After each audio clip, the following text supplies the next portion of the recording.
Maggi সেদ্ধ বসিয়ে দেওয়া হয়েছে। দেখো বন্ধুরা, গরম জল করে জলের মধ্যে একটুখানি তেল আর একটু হলুদ দিয়ে তার মধ্যে ম্যাগিটা দিয়ে সেদ্ধ করছে।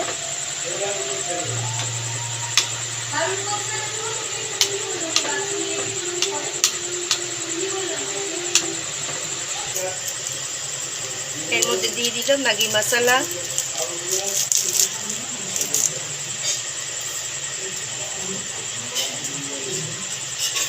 নাড়িয়ে চাড়িয়ে মিশিয়ে দেবে।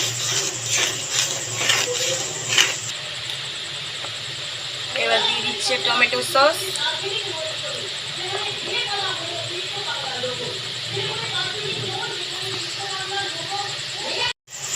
ম্যাগিটা দেখো হয়ে এসছে সেদ্ধ।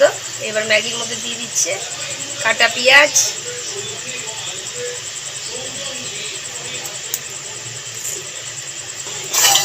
পেঁয়াজটা দিয়ে ম্যাগিটাকে আবার একটুখানি ফুটিয়ে নেবে।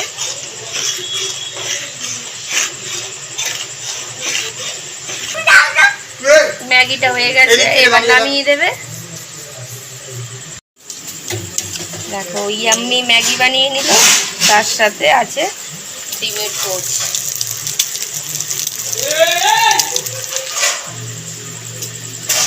ভালোই লাগে একদিনকার এরকমভাবে ইয়াম্মি ম্যাগি করে খেতেও।